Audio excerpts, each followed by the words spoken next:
Hello there my fellow holotable heroes and welcome to another SWGOH video. So I'm back here with another fleet video. Now I've already done in-depth negotiator mirror match video as well as some of the follow-up videos in terms of different configurations of negotiator. So I'm not going to cover that too much here. In this video I will solely focus on Relic 7 versus Relic 8 negotiators. As well, I want to touch upon why I think Rex is the best second reinforcement for negotiator fleets.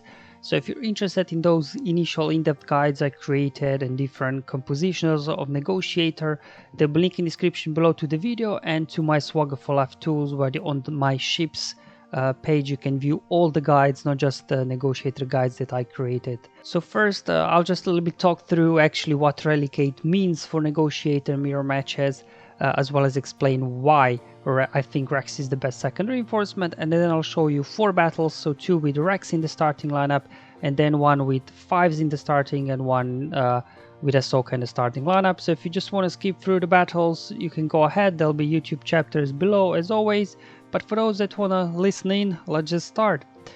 So when it comes to Relic 7 versus Relic 8, the key difference here is that obviously at Relic 8 negotiator will be faster. So Relic 7 here, negotiator, if we look at speed, is at 189. So I've got Relic 7. So if you have a Relic 8, the speed of your negotiator will be 191. So what that means is that if you're going up against Relic 8 negotiators, that enemy negotiator will go first before your negotiator, before your Anakin, and before enemy Anakin. Now obviously for offense this is brilliant because your negotiator always goes first. You do the AoE, you get all the turn meter advantage and everything right in the beginning. But for defensive purposes, personally it doesn't make any difference whatsoever. I'm using the same team, the same attack strategy, whether it's versus Relic 7s or versus Relic 8 negotiators. And that's because even if you're going up against Relic 7 negotiator, there's a 25% chance that enemy negotiator will go first, again, same as he would be at Relic 8. So my strategy always prepares for the worst RNG possible, the opening sequence, and that's why I use 5s, because with 5s you can eliminate that RNG in the beginning. You can kind of a little bit control which ship goes first on the enemy side, because whenever 5 deals damage to an enemy ship, they gain some bonus turn meter. So personally, no difference whatsoever going up against Relic 8 negotiators versus Relic 7s. I do exactly the same thing, which I'll demonstrate in this video once I get into the battles. Now let's touch upon my second point in this video, why I think Rex is the best second reinforcement here for the negotiator fleets. And that's not for his reinforcement ability. You get some buffs, yeah, that's okay, but nothing special here. What's special about Rex is his special ability, which is really good because it will grant 50% turn meter to Rex and the target ally, as well as they will both recover 50% protection. Now this ability has cooldown of 5, but if you bring Rex as your second reinforcement, then at that point you will have 5 ships on the field, and this ability's cooldown will be reduced by 1 for each other active Republic ally, which means with 4 other Galactic Republic allies on the field, you'll be able to use this ability over and over again. You'll just keep spamming. And because it's not just about protection, it's about boosting turn meter. Both Rex and Anakin, they'll be getting so many turns because mostly you'll just keep feeding turn meter over to Anakin. So they'll be getting double the amount of turns than anybody else, because they'll keep gaining 50% turn meter every time. And what this will allow you is that because at that point your Anakin will have Valor already, that Anakin will be getting so many turns, will be feeding so much turn to your negotiator, as well as reducing cooldowns of the ultimate for negotiator. And obviously, going up against Relic 8 or that 25% chance going up against Relic 7, when they get a jump start on you before you even get a turn, they will have lots of advantage in beginning with the Valor on the field. But with this one, you'll be able to not only catch up to them, but overtake them and start running circles around them, and you'll get ultimate before they do and things like that. So that's why I like to bring in Rex as a second reinforcement, and he really is really good. Now obviously when battles go really well, you hardly need a second reinforcement, but there are cases where you get a bit of a stalemate at some point. You have 5 ships, they have 4 or 5 ships left on the field, and you got unending loyalties, you've got ultimates, so things can really stall out, and having Rex there to keep feeding turn meter to your guys kind of gives you the advantage in that situation, which I'll demonstrate in some of the battles that I'll show you. Now speaking of the battles, let's just jump into the first one. Alright, so in this first battle going up against Rex in the starting lineup. Now when going against Rex here in the starting lineup, there's really like one thing you need to look out for at the very beginning of the battle. There are really like 2 slightly variations here of the starting sequence, because Rex can remove turn meter on his basics. So when enemy negotiator does its mass assist attack, they always target Anakin. So depends whether Rex in this initial opening sequence removes turn meter or not, then the opening sequence that you do is slightly different. So in this first battle here, the turn meter on Anakin will not get removed. So just wanted to point this out before we get into the battle. That is just like thing when you go up against Rex, just keep an eye out whether turn meter gets removed on your Anakin or not, and then I can point out the difference here. So first things first, I like to snipe the sniper, so I target Y-Wing there to feed turn meter to him, so then he wastes his sniping ability, so he won't be able to snipe out my Anakin out of stealth. Okay, so there we go. So snipe the sniper, rule number 1. Then they get to go, and in this case here, as you can see, my Anakin still has full turn meter, which means Rex did not remove turn meter from him, and that means that my Anakin will go before my Y-Wing in this opening sequence. Okay, there we go. So then they get to go. So my Anakin's in stealth, and he will stay there. He won't be able to get sniped because I already forced their Y-Wing to take a turn and waste his sniping ability.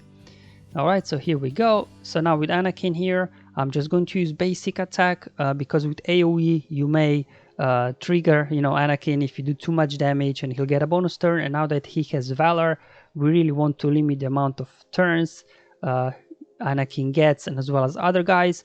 And here, even though my Y-Wing has a taunt already, I will use his special ability that otherwise gives him taunt, just to remove Valor from the enemy Y-Wing.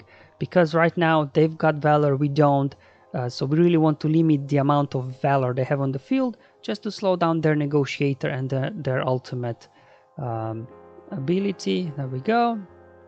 So they're bringing in reinforcement already, so they bring in Houndstooth. Alright, just basics here. There we go. And I was bringing Plo as my first reinforcement, just to clean up this mess here, all the debuffs and everything. And it also allows me to put out a second taunt there on 5s. So I got 2 tanks now. We need to protect Anakin at all costs. Alright, so now here with 5s, let's just actually remove their taunt from Y-Wing. There we go. Alright. Okay, so now it's my second turn here. So now I get to do AoE, get Valor on the field, Daze, target lock, do an AoE here with Anakin, boost turn meter with Plo. There you go, smash an AoE at 5s, and their team is pretty much done. Now bring in Rex as the second reinforcement. As I said, it's my favorite one, because now we can feed turn meter over to Anakin over and over again. There we go. Let's see what I got for us. Okay, they brought in 5s. Okay, let's go after Rex now. Okay, put a taunt back up. Here we go. Basics. Basics again. There we go. Again, feed their meter over to Anakin. So as you can see, bringing Rex as a second reinforcement, it allows you to use his ability over and over again. Then they do another AoE here. And let's just, apply an ending loyalty, because I have a feeling that their ultimate is just around the corner. So just to make sure that my guys survive, apply their buff immunity over on 5, so he can't gain any buffs. And there you go. So we got a ultimate out, and that's why I use their unending loyalty. Alright, so we got now battle number 2 here. So again, with a Rex starting lineup. So here doing the same, snipe out the sniper first. There we go. Then they get to go. And this time, if you look, the turn meter, Anakin's turn meter is not full anymore, which means that Rex removed his turn meter. And this means that my Y-Wing will go before my Anakin. So this is a slightly different sequence, and this is actually the sequence I prefer.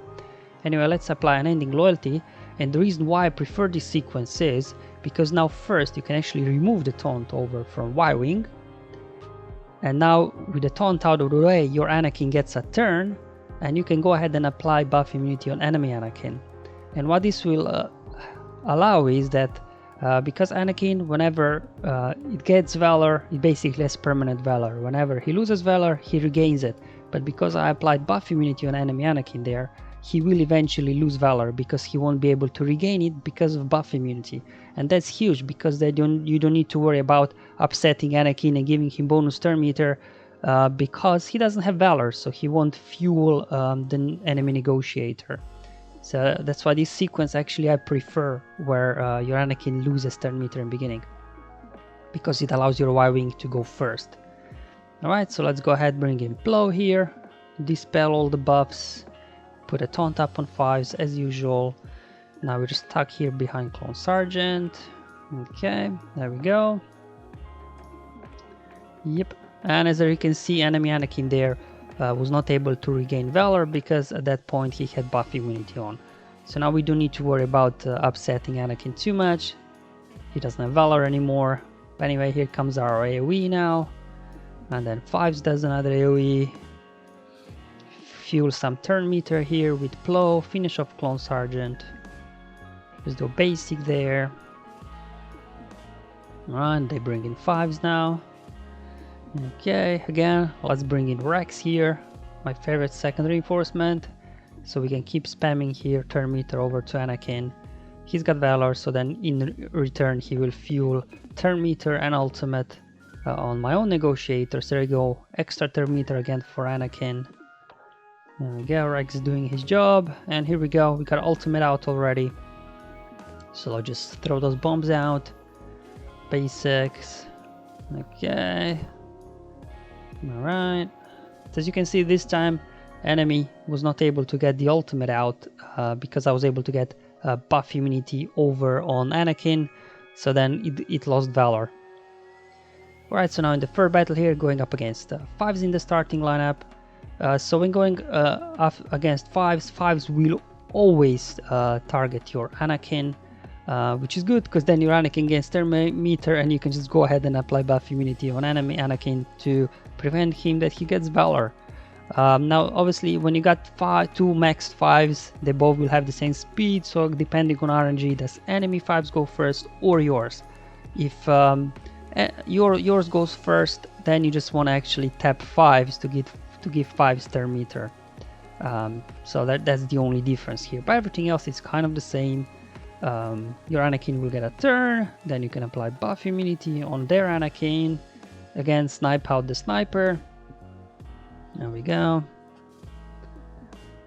Alright, again, it's Relicate Negotiator, so they will go first before my Negotiator. So let's go ahead and apply unending loyalty on my guys now. Let's get that Valor off Y-Wing. And then just maybe apply offense down on Anakin, good. Just to reduce his damage a bit. Alright, so who's that? They brought in Rex. Okay, that's an interesting first reinforcement. Rex should be second reinforcement. Okay, here we go. My first reinforcement, as always, Plow here, so he can cleanse everything. Put a taunt over on 5s. Let's dispel that Valor over on Rex. Because 5s can dispel on his basic when he's hitting target locked enemies. Alright, again, dispel their taunt. Again, not worried about upsetting enemy Anakin because he doesn't have Valor, so he won't feed turn meter to Negotiator. There we go, mass attack, Anakin's out. Let's boost turn meter to my guys, smash an AoE here, another AoE. Okay, just basic there. My Y-Wing had buff immunity, so he wouldn't be able to get taunt anyway. Second reinforcement, let's bring in Rex. And start feeding turn meter over to Anakin. There we go. Alright. Come on. dispel the taunt, but he got the taunt back up. Alright, mortar meter here for Anakin. There we go. So as you can see, these, like, you know, they got 4 tanky ships there. So this could come like to a, you know, some sort of stalemate, or they might get their ultimate out because they had a jump start on you. But because now I got Rex feeding all this turn meter to my Anakin, I'll be able to, you know, get advantage when it comes to ultimate over them. So again, more turn meter here for Anakin. Let's smash another AoE here. Get a taunt up on 5s. And here we are, ready for ultimate already. There we go. They do have unending loyalty, so and they're all tanky, so it'll take some time. Okay, so this time here actually let's put some protection back onto 5s because he's taunting. So just wanted to a little bit regenerate his protection instead of feeding turn meter to my Anakin. Finish off Y-Wing there. Let's see who they've got. Oh, more protection recovery. Okay. And in these kind of battles, this is where Rex really shines because you can get so many quick turns with your Negotiator. That's a very good example. So again, feeding turn meter over to my Anakin. Alright. Let's apply unending loyalty, just in case they get their ultimate out. There we go. Alright, so more turn meter for Anakin. Smash another AoE. There we go. And we're already on our second ultimate before they even got their first one out. So this is the power of Rex that I wanted to show you as the second reinforcement in these kind of long battles. Alright, so for the fourth and final battle, going up against Ahsoka in the starting lineup. Now these aren't that common, at least in my shard, so I did manage to find one here. Anyway, first, snipe out the sniper, rule number 1. Then they get to go. Alright, there we go. Now just gonna use basic here. Apply unending loyalty on my guys. Remove their valor and taunt from their Y-Wing. Alright, so you're just gonna do basic here onto Y-Wing. I do not want to feed turn meter with 5s to Ahsoka or Anakin. Okay, bring in Plow just to clean up this mess, heal up. Put a taunt over on my 5, so I got double taunts here because Ahsoka will dispel one taunt in a moment. Let's get target lock over there on Clone Sergeant so we can then hopefully dispel his valor. Oh, trigger there Anakin. Okay, now we have a taunt over on Y-Wing. Alright, remove the taunts. There we go, we got Anakin out of the way. Smash an AoE here with 5s and boom, it's all over. And there you go guys, that's how I deal with Relic 7 or Relic 8 Negotiators. All these battles I showed you were versus Relic 8 Negotiators. No issues whatsoever. So personally, going up against Relic 8 Negotiator makes no difference at all. I employ the same strategy, the same team, and I'm getting pretty consistent results on my end. So I hope you find this video useful and helpful. Let me know in the comments below or on my Discord server. But until then, have fun, enjoy your life, and may the RNG be with you, my friends.